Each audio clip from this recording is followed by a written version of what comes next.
ನಮ್ಮ ಜನಪ್ರಿಯ ನಾಯಕರು ನಮ್ಮ ಪಕ್ಷದ ರಾಜ್ಯದ ಅಧ್ಯಕ್ಷರು ವಿಜೇಂದ್ರಣ್ಣವರು ಮತ್ತೆ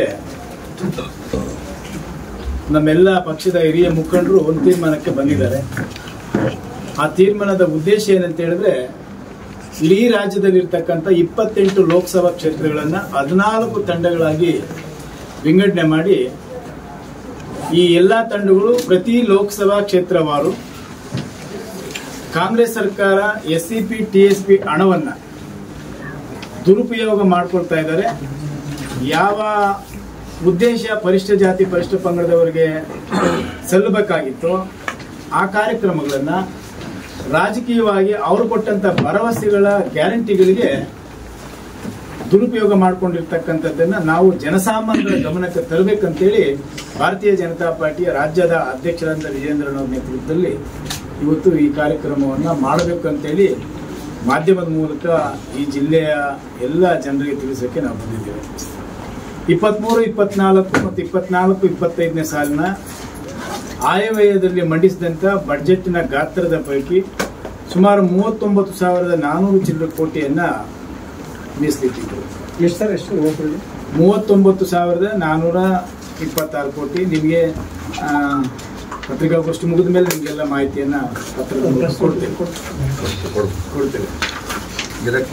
ಇದು ಯಾವ ರೀತಿ ದುರುಪಯೋಗ ಆಗ್ತಾ ಇದೆ ಅನ್ನೋದನ್ನ ನಾನು ಸಂಕ್ಷಿಪ್ತವಾಗಿ ತಮ್ಮ ಮುಂದೆ ಹೇಳಿಕ್ಕೆ ಬಯಸ್ತೇನೆ. 7D ಅನ್ನುವಂತ ಕಾಯ್ದೆಯನ್ನ ಜಾರಿಗೆ ತಂದಿತ್ತು. ಈ 7D ಏನ್ ಹೇಳುತ್ತೆ, ಪರಿಶಿಷ್ಟ ಜಾತಿ ಪರಿಶಿಷ್ಟ ಪಂಗಡದವರಿಗೆ ಮೀಸಲಿಟ್ಟಿರ್ತಕ್ಕಂಥ ಹಣದಲ್ಲಿ ರಾಷ್ಟ್ರೀಯ ಹೆದ್ದಾರಿ, ರಾಜ್ಯ ಹೆದ್ದಾರಿ, ಜಿಲ್ಲಾ ಪಂಚಾಯತಿ, ತಾಲೂಕ್ ಪಂಚಾಯತಿ ಎಲ್ಲಾ ಹೆದ್ದಾರಿಗಳಿಗೆ ಈ ಹಣವನ್ನು ಕೂಡ ಬಳಸ್ಕೊಳ್ಬೇಕು ಅಂತೇಳಿ 7D ಹೇಳುತ್ತೆ. ಆದ್ರೆ ಅವರು ಪ್ರಚಾರಕ್ಕೆ ಬರುವಂತ ಸಂದರ್ಭದಲ್ಲಿ ಎಲ್ಲೇ ಭಾಷಣ ಮಾಡಿದ್ರು ಕೂಡ ಪರಿಶಿಷ್ಟ ಜಾತಿ ಪರಿಶಿಷ್ಟ ಪಂಗಡದವರಿಗೆ ನಾವು ಕಾಂಗ್ರೆಸ್ಸೇ ಕಾಪಾಡೋದು, ಕಾಂಗ್ರೆಸ್ ಬಿಟ್ಟರೆ ಇನ್ಯಾವ ಪಕ್ಷವೂ ಇಲ್ಲ ಅಂತೇಳಿ ಸುಳ್ಳು ಭಾಷಣಗಳನ್ನ ಮಾಡಿ ಅವರನ್ನ ವಂಚಿಸ್ತಕ್ಕಂಥ ಒಂದು ಪ್ರಾಮಾಣಿಕ ಪ್ರಯತ್ನವನ್ನ ಕಾಂಗ್ರೆಸ್ ಪಕ್ಷ ಮಾಡ್ತಾ ಇದೆ. ಬಿಜೆಪಿಯ ಹೋರಾಟದ ಪ್ರತಿಫಲದಿಂದ 7D ರದ್ದಾಯಿತು. 7D ರದ್ದಾದ ಮೇಲೆ ಈ ಹಣವನ್ನ ಆ ರಸ್ತೆಗಳಿಗೆ ಉಪಯೋಗಿಸಿಕೊಳ್ಳೋದು ನಿಲ್ತು.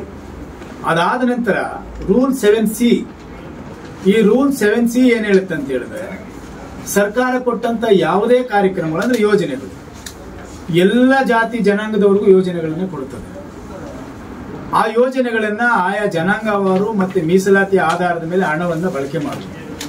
ಆದ್ರೆ ಇವರು ಆ ರೀತಿ ಮಾಡ್ತಾ ಇಲ್ಲ. 7C ಯಾವುದೇ ಯೋಜನೆಯನ್ನ ತಂದಂತ ಕಾರ್ಯಕ್ರಮಗಳಿಗೆ ಈ ಪರಿಶಿಷ್ಟ ಜಾತಿ ಪರಿಶಿಷ್ಟ ಪಂಗಡದವರಿಗೆ ಮೀಸಲಿಟ್ಟಂತ ಹಣ ಬಳಸ್ಕೊಳ್ಬಹುದು ಅಂತೇಳಿ 7C ಹೇಳುತ್ತೆ. ಹಂಗಾಗಿ ಅವರು ವ್ಯವಸ್ಥಿತವಾಗಿ ಅಧಿಕಾರಿಗಳ ಮೂಲಕ ಪರಿಶಿಷ್ಟ ಜಾತಿ ಪರಿಶಿಷ್ಟ ಪಂಗಡದವರಿಗೆ ಮೀಸಲಿಟ್ಟಂತ ಹಣವನ್ನ 23, 24, 24, 25ನೇ ಸಾಲಿನಲ್ಲಿ 25,426.68 ಕೋಟಿ ರೂಪಾಯಿಗಳನ್ನ ದುರ್ಬಳಕೆ ಮಾಡಿದೆ. ಅಂದ್ರೆ ಯಾವ ಶೋಷಿತ ಸಮುದಾಯಗಳನ್ನ ಸಮಾನತೆಗೆ ತರಬೇಕು, ಆರ್ಥಿಕವಾಗಿ ಸಬಲೀಕರಣಗಳ ಆಗೋದಕ್ಕೆ ನಾವು ಸರ್ಕಾರಗಳು ಮಾಡ್ತಕ್ಕಂಥ ಜವಾಬ್ದಾರಿಯನ್ನ ಮರೆತು 25,426.68 ಕೋಟಿ 68 ಲಕ್ಷ 23, 24, 25 ಸಾಲ 2 ವರ್ಷ. ಇದರ ವಿರುದ್ಧವಾಗೂ ಕೂಡ ನಮ್ಮ ರಾಜ್ಯದ ಅಧ್ಯಕ್ಷರ ನೇತೃತ್ವದಲ್ಲಿ ಮಾನ್ಯ ವಿರೋಧ ಪಕ್ಷದ ಕೆಳಮನೆ ಮತ್ತು ಮೇಲ್ಮನೆ ನಾಯಕರುಗಳ ಜೊತೆ ನಮ್ಮ ಪಕ್ಷದ ಎಲ್ಲ ಮುಖಂಡರುಗಳು, ಜನಪ್ರತಿನಿಧಿಗಳು, ನಮ್ಮ ಎಲ್ಲ ಪಕ್ಷದ ಜವಾಬ್ದಾರಿಯುತ ಮುಖಂಡರುಗಳೆಲ್ಲರೂ ಕೂಡ ಸೇರಿ ಹೋರಾಟದ ಮಾಡಿದ ಪ್ರತಿಫಲ ಅದು ರದ್ದಾಯಿತು. ಈಗ 7C ರದ್ದಾಗಬೇಕು ಅಂತೇಳಿ ನಮ್ಮ ಹೋರಾಟ ಇದೆ.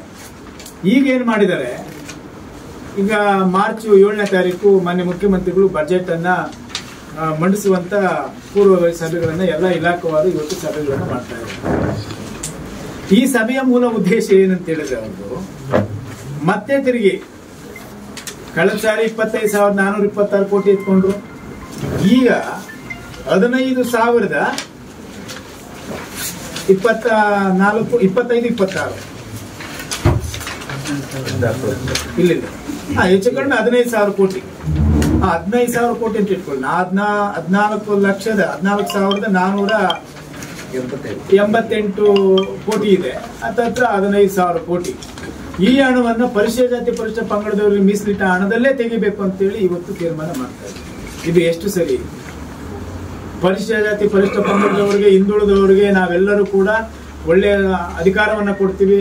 ಅವರಿಗೆ ಎಲ್ಲ ರೀತಿಯಲ್ಲಿ ಅಭಿವೃದ್ಧಿಯನ್ನ ಕಾಣಲಿಕ್ಕೆ ನಾವೇ ನಮ್ಮ ಸರ್ಕಾರನೇ ಕಾರಣ, ನಾವೇ ಮಾಡೋದು. ಕಾಂಗ್ರೆಸ್ ಅವರು, ಬಿಜೆಪಿ ಅವರು ಏನೂ ಮಾಡಲ್ಲ ಅಂತೇಳಿ ಬಿಜೆಪಿಯವರ ಮೇಲೆ ಇಲ್ಲ ಸಲ್ಲದ ಆರೋಪಗಳನ್ನು ಹೊರಿಸಿ ಬಿಜೆಪಿಯವರು ಅಧಿಕೃತವಾಗಿ ಕಾರ್ಯಕ್ರಮಗಳನ್ನು ಕೊಡುವುದರ ಮೂಲಕ ಜನಸಾಮಾನ್ಯರ ಆರ್ಥಿಕವಾಗಿ, ಸಾಮಾಜಿಕವಾಗಿ, ಶೈಕ್ಷಣಿಕವಾಗಿ ಎಲ್ಲ ಕ್ಷೇತ್ರಗಳಲ್ಲೂ ಕೂಡ ಅವರ ಅಭಿವೃದ್ಧಿ ಕಾಣುವಂತ ರೀತಿಯಲ್ಲಿ ಯೋಜನೆಗಳನ್ನ ಬಿಜೆಪಿ ಸರ್ಕಾರ ಮಾಡ್ತಾ ಇದೆ. 15,000 ಕೋಟಿ ಯಾವ್ದು ಬಳಸಬೇಕಂತ ಅವರು ಕೊಟ್ಟಂತ ಕಾರ್ಯಕ್ರಮಗಳೇನಿದೆ 5 ಗ್ಯಾರಂಟಿಗಳು, ಈ 5 ಗ್ಯಾರಂಟಿಗಳಿಗೆ ಬಳಸೋದಕ್ಕೆ ಇವ್ರು ತೆಗೆದಿರ್ತಾ ಇದ್ದಾರೆ. ಇವತ್ತು ನೀವು ನೋಡ್ತಾರೆ, ಅವ್ರು ಈಗ ಬಜೆಟ್ ಅಲ್ಲಿ ಘೋಷಣೆ ಮಾಡ್ತಾರೆ, ಅವ್ರು ಮಾಡೋದಕ್ಕೆ ಎಲ್ಲ ತೀರ್ಮಾನಗಳು ಮಾಡಿದ್ದಾರೆ. ಅದಕ್ಕಾಗಿ ಬಿಜೆಪಿ ಇವತ್ತು ಜನಸಾಮಾನ್ಯರ ಪರವಾಗಿ, ನೊಂದಂತವರ ಪರವಾಗಿ, ಬಡವರ ಪರವಾಗಿ, ದೀನ ದಲಿತರ ಪರವಾಗಿ, ಹಿಂದುಳಿದವರ ಪರವಾಗಿ, ಅಂದ್ರೆ ಎಲ್ಲ ಜಾತಿಯಲ್ಲಿರ್ತಕ್ಕಂಥ ಬಡವರ ಪರವಾಗಿ ಇವತ್ತು ಈ ಕಾರ್ಯಕ್ರಮವನ್ನು ತೆಗೆದುಕೊಂಡು ಇಡೀ ರಾಜ್ಯಾದ್ಯಂತ ಹೋರಾಟವನ್ನು ಮಾಡಬೇಕು. ಸರ್ಕಾರ ಮಾಡ್ತಕ್ಕಂಥ ಈ ಅಕ್ರಮ ಅನ್ಯಾಯಗಳನ್ನ, ಧೋರಣೆಗಳನ್ನ ಖಂಡಿಸಿ ಆ 7C ಅನ್ನ ತೆಗಿಬೇಕು. ಪರಿಶಿಷ್ಟ ಜಾತಿ ಪರಿಶಿಷ್ಟ ಪಂಗಡದವರಿಗೆ ಮೀಸಲಿಟ್ಟ ಹಣ ಅವರಿಗೆ ಸದ್ಬಳಕೆ ಆಗಬೇಕು ಅನ್ನುವಂಥ ವಿಚಾರವನ್ನು ಎತ್ಕೊಂಡು ಇಡೀ ರಾಜ್ಯಾದ್ಯಂತ 14 ತಂಡಗಳನ್ನು ವಿಂಗಡಿಸಿ ಇವತ್ತು ನಾವು ಮತ್ತೆ ನಮ್ಮ ಶರಣು ತಳ್ಳಿಕೇರಿಯರು 3 ಜಿಲ್ಲೆಗಳನ್ನ ನಮಗೆ ಸಂಯೋಜಕರಾಗಿ ನಮ್ಮ ಪಕ್ಷದ ರಾಜ್ಯದ ಅಧ್ಯಕ್ಷರು, ಪ್ರಮುಖರೆಲ್ಲರೂ ಕೂಡ ನಮಗೆ ಜವಾಬ್ದಾರಿಯನ್ನು ಕೊಟ್ಟಿದ್ದಾರೆ. ಆ ಹಿನ್ನೆಲೆಯಲ್ಲಿ ಇವತ್ತು ಬಳ್ಳಾರಿಯಲ್ಲಿ ನಿಮ್ಮೆಲ್ಲರ ಮೂಲಕ, ಪತ್ರಿಕಾಗೋಷ್ಠಿ ಮೂಲಕ ಈ ಜಿಲ್ಲೆಯಲ್ಲಿರ್ತಕ್ಕಂಥ ಎಲ್ಲರ ಗಮನಕ್ಕೆ, ಸಾರ್ವಜನಿಕರ ಗಮನಕ್ಕೆ ತರಬೇಕು. ಅನ್ಯಾಯ ಮಾಡ್ತಕ್ಕಂಥ ಕಾಂಗ್ರೆಸ್ ವಿರುದ್ಧ ಜನಸಾಮಾನ್ಯರು ಎದ್ದೇಳಬೇಕು, ಪ್ರತಿಭಟಿಸಬೇಕು, ಆಗ್ರಹಿಸಬೇಕು.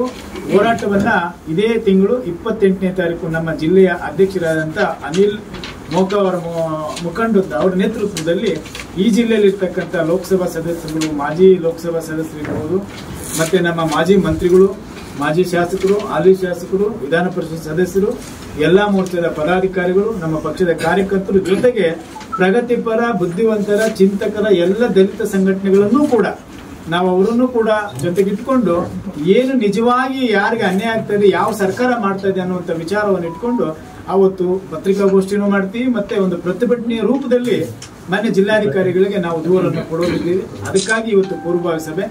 ಈ ಪೂರ್ವಭಾವಿ ಸಭೆಯಲ್ಲಿ ಇಷ್ಟು ವಿಷಯಗಳನ್ನು ನಿಮ್ಮ ಮುಂದೆ ಇಟ್ಟು ನಂತರ ನಾವು ಪೂರ್ವಭಾವಿ ಸಭೆಯಲ್ಲಿ ನಾವೆಲ್ಲ ತೀರ್ಮಾನಗಳನ್ನ, ಕಾರ್ಯಕ್ರಮದ ಸ್ವರೂಪಗಳನ್ನ ಚರ್ಚೆ ಮಾಡ್ತೀವಿ.